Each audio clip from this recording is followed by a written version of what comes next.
Hello everyone, this is Sudha. Already ஹிந்தியில் லெட்டர்ஸை எப்படி எழுதணும், எப்படி ப்ரொனவுன்ஸ் பண்ணணும் அப்படின்றத தமிழ் மூலமாக நம்ம கற்றுட்டு வந்துட்டுருக்குறோம். இப்போ நம்ம பார்க்க போகிறது கம்யூனிகேஷன் பார்ட், அதாவது பேசுறது. என்னதான் ஒரு லாங்குவேஜை நம்ம எழுதினாலும் படித்தாலும் நம்ம எல்லாருக்குமே ரொம்ப பிடிச்சது பேசுறது. ஸோ பேசுகிற விஷயத்த என்ன பேசுகிறோம், ஏன் இதை யூஸ் பண்ணுறோம், எதுக்காக இந்த வேர்டை யூஸ் பண்ணணும் அப்படின்ற லாஜிக் தெரியாமல் அப்படியே மனப்பாடம் பண்ணி படிக்கிறத விட இதை இந்த ரீசனுக்காக தான் நம்ம யூஸ் பண்ணுறோம், இதை இப்படி தான் யூஸ் பண்ணணும் அப்படின்றத புரிஞ்சு நம்ம படிக்கும் பொழுதும் பேசும் பொழுதும் அது ரொம்ப ரொம்ப ஹெல்ப்ஃபுல்லாக இருக்கும். ஸோ அதை பேஸ் பண்ணி தான் இன்னையிலேருந்து உங்களுக்கு ஒவ்வொரு வாட்டியும் ஒரு சின்ன டாபிக் எடுத்து அது ரிலேட்டடான டாப்பிக்கை எக்ஸ்பிளைன் பண்ணி எப்படி பேசணும், எப்படி இதை பில்ட் பண்ணணும் அப்படின்றத சொல்லித்தர போகிறோம். இப்போ நம்ம பார்க்க போகிற முக்கியமான ஆக்ஷன் மெயின் வேர்ப்ஸ், ஒரு 15 வேர்ப்ஸ் மட்டும் சொல்கிறேன். இதை தாண்டி நிறைய வேர்ப்ஸ் இருக்குது. அது நம்ம டே டு டே நம்மளுடைய வொக்காபுலரியை பில்ட் பண்ணுறதுக்காக நம்ம ரெஃபர் பண்ணி எடுத்துக்கணும். ஸோ ஆ அப்படின்னு ஹிந்தியில் சொன்னோம்னா வருவது, கம். ஜா அப்படின்னா போவது, கோ. கா அப்படின்னா சாப்பிடுவது, ஈட். பீ அப்படின்னா ட்ரிங்க், குடிப்பது. லிக் அப்படின்னா எழுதுவது, ரைட். பட் அப்படின்னா படிப்பது, படிக்கிறது, ரீட். தேக் அப்படின்னா பார்ப்பது, வாட்ச் இல்லைன்னா சி. சுன் அப்படின்னா கேட்பது, லிசன் பண்றது, ஹியரிங் அப்படின்னு சொல்றது. லா அப்படின்னா கொண்டு வரது, பிரிங் இல்லைன்னா பை.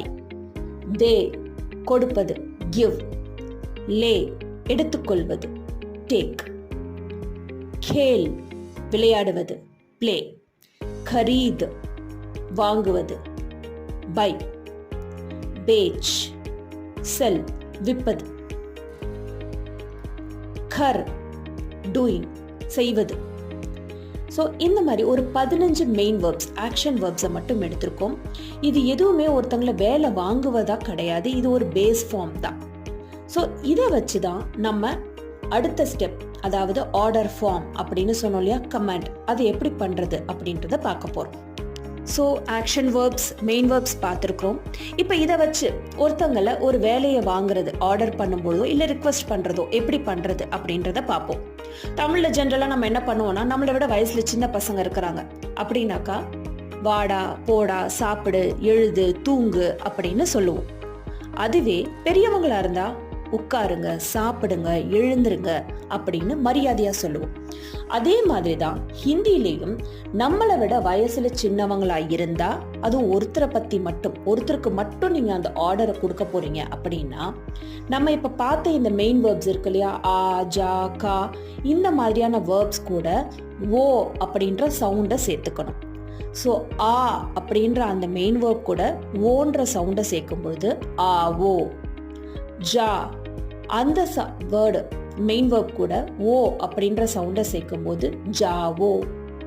கா அது கூட ஓ சேர்க்கும் போது காவோ. பி அப்படின்றது கூட ஓ சேர்க்கும் போது பிவோ. கர் அதோட ஓ சேர்க்கும் போது கரோ. இந்த மாதிரி ஆவோ, ஜாவோ, காவோ, பிவோ, கரோ, கேலோ, படோ அப்படின்னு ஓ சவுண்டு சேர்ந்து வரும்பொழுது நம்மளை விட வயசுல சின்னவங்களை அந்த வேலையை செய்ய சொல்லி நம்ம ரிக்வெஸ்ட் ஆர் கமாண்ட் கொடுக்குறோம்னு அர்த்தம். இதுல ரைட்டிங்லையும் சில வேர்ட்ஸ்ல எக்ஸெப்ஷன்ஸும் இருக்கு. அது டீட்டெயில்டா நீங்க கிளாஸஸ் அட்டென்ட் பண்ணும்பொழுது உங்களுக்கு தெரிஞ்சுப்பீங்க. இப்போ முன்னாடி நம்ம பார்த்தது ஓ சேர்க்கிறது, வயசுல சின்னவங்க ஒருத்தருக்கு மட்டும் அந்த கமாண்டோ ரிக்வெஸ்டையோ நம்ம சொல்றது. ஆனா வயசுல பெரியவங்களை நம்ம அப்படி சொல்ல முடியாது. தமிழ்லயே வாடா, போடான்றது வயசுல சின்னவங்களை தான் நம்ம ரெப்ரசென்ட் பண்ணுவோம், பெரியவங்கள வாங்க, போங்கன்னு தான் சொல்லுவோம். அதே மாதிரி ஹிந்திலையும் நம்மளை விட வயசுல பெரியவங்களையோ இல்ல ஒரு ப்ளூரலா ஒரு குரூப் ஆஃப் பீப்புள் அவங்கள ஒரு வேலையை செய்ய சொல்லி நம்ம கமாண்டோ ரிக்வெஸ்டோ பண்ணும் பொழுது அதே மெயின் வேர்ப்ஸ், அதாவது ஆ, ஜா, கா, பி, உட், இந்த மெயின் வேர்ப்ஸ் கூட இஏ அப்படின்ற சவுண்டை சேர்த்துக்கணும். ஸோ ஆ அப்படின்ற அந்த மெயின் வேர்ப் கூட இஏ அப்படின்ற சவுண்டை சேர்க்கும் பொழுது ஆஇஏ. ஜா அது கூட இஏ சேர்க்கும் போது ஜாஇஏ. கா அது கூட இஏ சேர்க்கும் போது காஇஏ. பி அது கூட இஏ சேர்க்கும் பொழுது பிஇஏ அப்படின்னு சொல்லக்கூடாது. இட் சவுண்ட்ஸ் ஒரு மாதிரி ஆக்வர்டா இருக்கு அந்த சவுண்ட். ஸோ நம்ம என்ன பண்ணுறோம், பிஜிஏ அப்படின்னு மாற்றிக்கிறோம். கர் அது கூட ஏ சவுண்டு சேர்க்கும் போது கரியே அப்படின்னு சொல்கிறதும் நல்லா இல்லை, அதனால கீஜிஏன்னு மாற்றிக்கிறோம். இந்த மாதிரி சில எக்ஸெப்ஷன்ஸ் எல்லாம் இருக்குது. இதெல்லாம் நீங்கள் கிளாஸஸில் பார்க்கும்பொழுது தெரிஞ்சுக்கலாம். மெயின் வேர்ப்ஸ் பார்த்தாச்சு. அந்த மெயின் வேர்ப்ஸை எப்படி நான் கமாண்டாக ஒரு ஆர்டராக மாற்றணும் அப்படின்ற ரூல்ஸை பார்த்தாச்சு. இப்போ நான் பேசணும் அப்படின்னு சொல்லும் பொழுது எப்போவுமே ஒரு லாங்குவேஜை கற்றுக்க ஆரம்பிக்கும் பொழுது எடுத்த உடனே ரொம்ப பெரிய சென்டென்சஸ் பேசேஜஸாக நம்ம ட்ரை பண்ணும்பொழுது நிறைய மிஸ்டேக்ஸ் வருமா.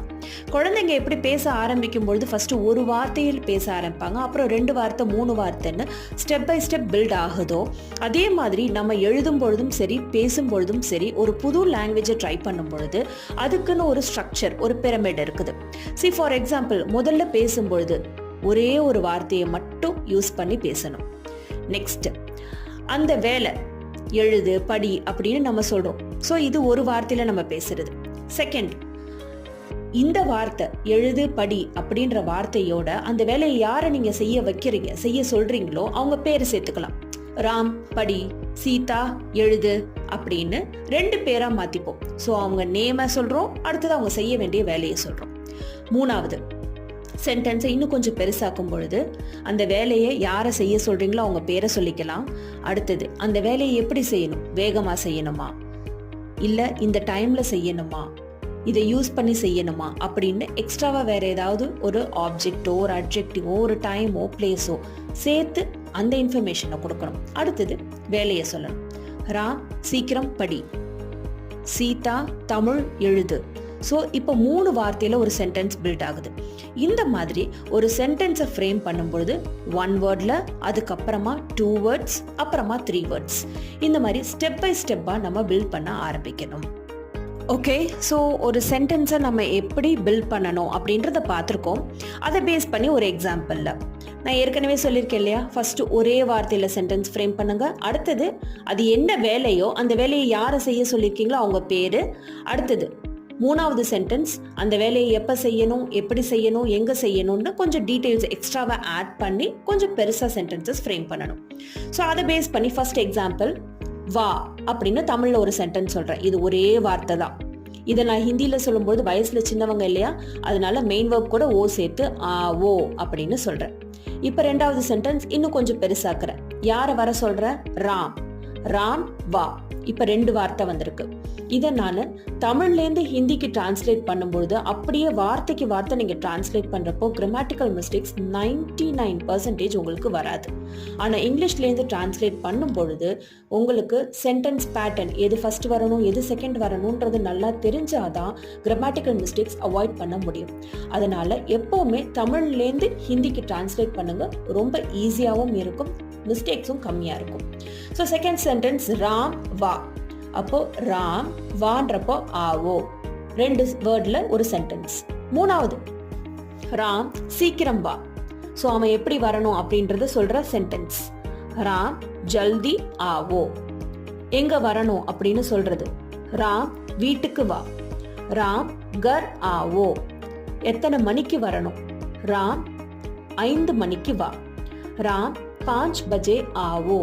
ஸோ இந்த பிரமிட் பார்த்தீங்கன்னா ஃபர்ஸ்ட் ஒரே வார்த்தை, அடுத்தது 2 வார்த்தை, அடுத்தது 3 4 வார்த்தைங்கன்னுட்டு ஸ்டெப் பை ஸ்டெப்பாக நம்ம சென்டென்சஸை அதில் இருக்கிற வேர்ட்ஸை இன்க்ரீஸ் பண்ணிகிட்டே போகிறோம். ஸோ இந்த மாதிரி படிக்கும்பொழுது ரொம்ப ஈஸியாக இருக்கும். ஸோ ப்ரீவியஸ் எக்ஸாம்பிள், நம்மளை விட வயசில் சின்னவங்களை ஒரு வேலையை செய்ய சொல்லும்பொழுது சென்டென்ஸ் எப்படி ஃபார்ம் பண்ணுறோன்றதை பார்த்தோம். இப்போ நம்ம வயசில் பெரியவங்க ஒரு குரூப் ஆஃப் பர்சனை நம்ம ரெப்ரசன்ட் பண்ணும்பொழுது மெயின் வேர்ப் கூட ஏ அப்படின்றத சேர்க்கணும்னு நம்ம சொல்லியிருக்கோம். இப்போ அதன்படி ஃபர்ஸ்ட் எக்ஸாம்பிள், ஃபர்ஸ்ட் சென்டென்ஸ் சாப்பிடுங்கள், ஒரே வார்த்தை, அப்போ பெரியவங்க காயே. செகண்ட் சென்டென்ஸில் தான் யாரை சாப்பிட சொல்கிறோன்றத நேமை மென்ஷன் பண்ணுறோம், அதாவது சென்டென்ஸை கொஞ்சம் எக்ஸ்பேண்ட் பண்ணுறோம். அப்பா சாப்பிடுங்கள், பிதாஜி காயே, 2 வேர்ட்ல சென்டென்ஸ். இப்போ 3வது சென்டென்ஸ், அப்பா சாப்பிடுங்கள்னு சொல்லிட்டோம், என்ன சாப்பிட சொல்ல போகிறோம், அப்பா ரோட்டி சாப்பிடுங்கள், பிதாஜி ரோட்டி காயே. ஸோ இந்த இடத்துல 1 வேர்ட் 2 வேர்ட்ஸ் 3 வேர்ட்ஸ்ன்னுட்டு சென்டென்ஸை ஸ்டெப் பை ஸ்டெப்பாக நம்ம பில்ட் பண்ணிகிட்டே போகலாம். ஸோ இந்த மாதிரி நம்ம சென்டென்சஸ் படிக்கும் பொழுதும் எழுதும் பொழுதும் நமக்கு ஓன் ரைட்டிங்காக இருக்கட்டும், இல்லை கற்றுக்கிற அந்த லாங்குவேஜாக இருக்கட்டும் ரொம்ப ஈஸியாக மாறிடும். நம்மளால் எழுதவும் பேசவும் ரொம்ப கன்வீனியண்ட்டாக மாறிடும். ஸோ இன்றைக்கி நம்ம செஷனில் பார்த்தது மெயின் வேர்ப்ஸ். அந்த மெயின் வேர்ப்ஸை ஒருத்தங்களை ஆர்டர் கமாண்ட் பண்ணணும் அப்படின்னாக்கா ஏ சேர்க்கணும் அப்படின்றதையும், எப்படி சென்டென்சஸை ஸ்டெப் பை ஸ்டெப் பில்ட் பண்ணணும் அப்படின்றதையும் பார்த்துருக்குறோம். தமிழ்லேருந்து ஹிந்திக்கு டிரான்ஸ்லேட் பண்ணுங்கள், ரொம்ப ஈஸியாக இருக்கும். இந்த மாதிரி நிறைய கண்டென்ட், நிறைய இன்ஃபர்மேஷன்ஸ் தெரிஞ்சுக்கிறதுக்கு stay tuned. Thank you so much for watching.